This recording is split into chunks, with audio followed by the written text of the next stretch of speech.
Narito na naman tayo para sa isang napaka-sweet at nakakakilig na love story nila Kalingap Edu at Ate Viancy. Ulat mo ay aking makilala. Sa pagpapatuloy ng ating love story ay nagkita si Kalingap Edu at si Viancy.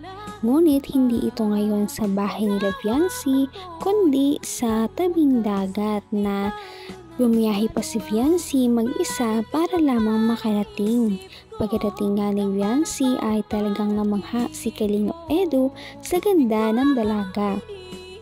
Sabi nga ni Kalingap Edu na bakit hindi daw siya hinintay ni Viancy. Sabi naman ni Viancy ay dahil kaya niya naman daw bumiyahe at para hindi na mahirapan si Kalingap Edu sa pagsundo sa kanya. Sabi naman ni Kalingap Edu ay sana hinantay siya ni Viancy para lamang nasundo siya dahil mahirap nga ang mag-commute at ganun pa daw ang kanyang suot. Dahil ang suot nga daw ni Viancy ay nakashort siya noong araw na yon. Baka daw kasi ay mabasto siya sa daan. Alam mo, namiss kita. Bilang halabting po. Ha? Hindi ka nga dito. Hindi, no? Namiss kita. Bilang ikaw. Bilang si Viancy. Ikaw yan eh. Ikaw yan. Sisimula naman po kayo. Napakaganda. Napakabait. Ganda po ng dagat. Ay, sisimula naman po kayo. Okay naman pag-usapan yung mga ganun ha. Tsaka, bakit? Ayaw mo ganun? Nahihirapan po ang pagsagot. Pag gano'n na pinag-uusapan naman. Nahirapan ka sagot. Gusto mo, turuan kita? Oo. Ano po?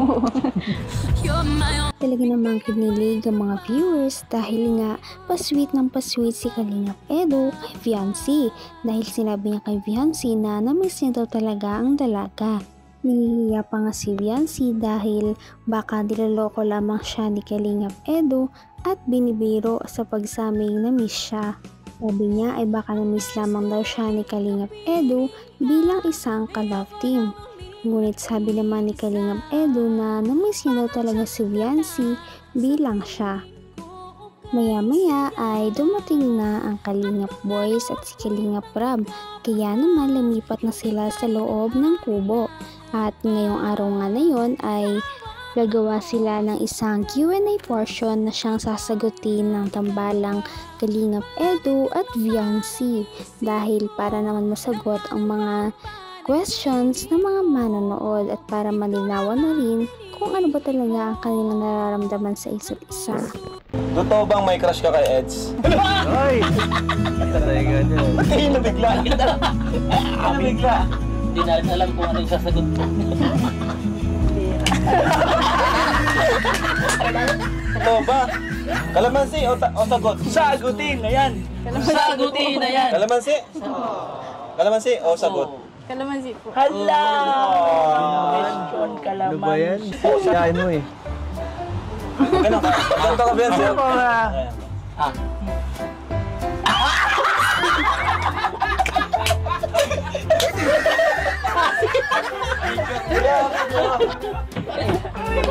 Kasi, di mo... Isang tanong pa lang, kalamansi agad. Eds, totoo ba nararamdaman mo kay Viancy? Uy! Sagutin na yan! Sagutin na yan! Sagutin! Sinagot na nga. Grabe nga dahil kahit first question pa lang ay parang hindi na kaya ni Viancy kaya naman pinili niya ang kalamansi dahil ayaw niya munang sagutin ang tanong na kung crush niya ba talaga si Kalingap Edu o hindi. Ngunit si Kalingap Edu naman ay tinanong ay grabe naman at oo talaga siya na gusto niya talaga daw si Viancy. Napakatapang nga naman talaga ni Kalingap Edu na harapin ang mga questions para sa kanya dahil kahit isang beses ay hindi siya nagkalamansi dahil ito ay kanyang sinagot ng tapat at buong katapangan. Sabi niya bakit naman daw siya matatakot kung totoo naman daw talaga ang kanyang nararamdaman para kay Viancy. Maya-maya ay painit ng painit ang mga tanong na sinasagot nilang dalawa. Marami na nga nabubunyag na sikreto na dapat na silang dalawa lamang ang makakaalam. Naman, may vlog or wala sa vlog, ano yung pinaka-sweet na sinabi mo kay Biancy? Pinaka-sweet na words na sinabi mo sa kanya? Ay, hirap naman sabihin, dami nanonood eh.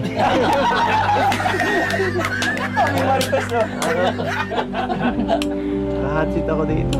Hatsit talaga. Siguro yung tatlong salita Uy! Ano ba yun? sinasabi mo sa taong mahal mo.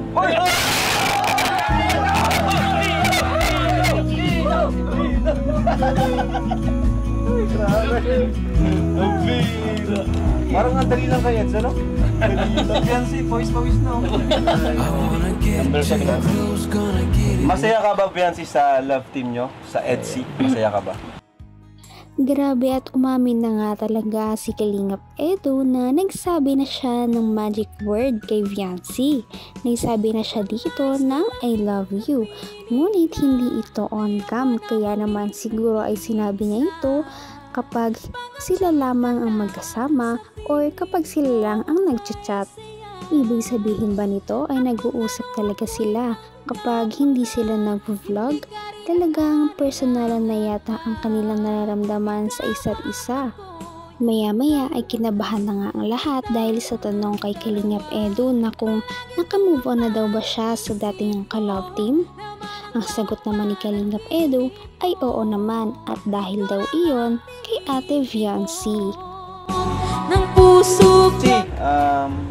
Kung sakali lang may pag-asa ba si Edo?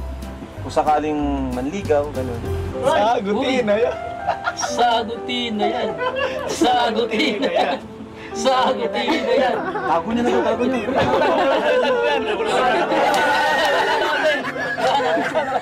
Sagutin na yan. Sagutin na yan.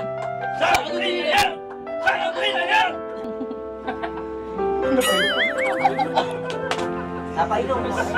Nagbelo. Yes or no? Siguro po.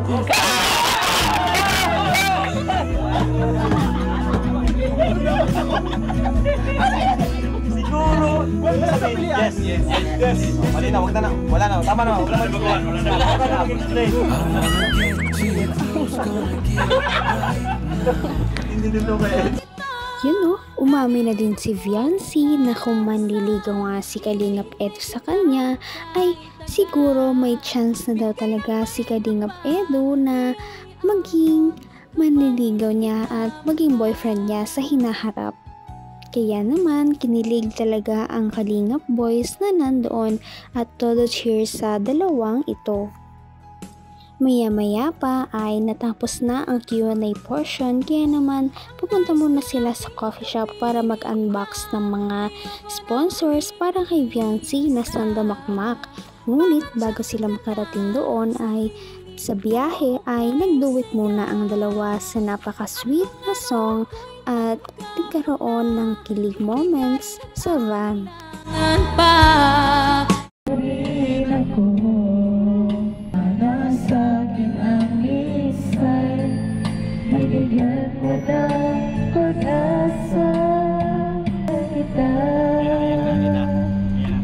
Ayun na.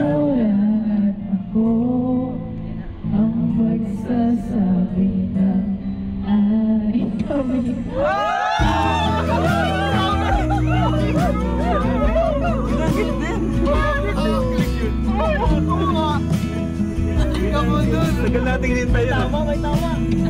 May tama siya, guys. Sa akin ang misay, binigyan ko ng pag-asa, basta't mahal kita. So once you feel it, the city's screaming, I'm coming. Ginilig na nga ang lahat dahil si Biancy na napakamahiyain ay parang nasabi ang nararamdaman kay Kalingap Edo gamit ang isang kanta. Dahil sa kanta na iyon ay may lines pala na I love you. Nakakakilig pa nga dahil habang kinakanta ni Viancy iyon ay parang inaalay niya talaga kay Kalingap Edu ang mga katagang iyon dahil nakatitig siya kay Kalingap Edu habang kumakanta. Grabe nga ang chemistry nilang dalawa dahil nagduet pa talaga sila sa pagkanta. At pagkatapos nito ay nakarating na nga sila doon sa kanilang pupuntahan. Talaga namang napakarami nilang kilig moments at marami pa tayong aabangan sa kanilang tambalan. Kaya naman sana ipatuloy natin silang suportahan at mahalin si Viancy, si Kalingap Edu at ang Kalingap team. Yun lamang at maraming salamat sa panonood. Abangan natin kung magkakatuluyan ba talaga si Kalingap Edu at Viancy. Hanggang sa muli. Bye! Niyo'y abot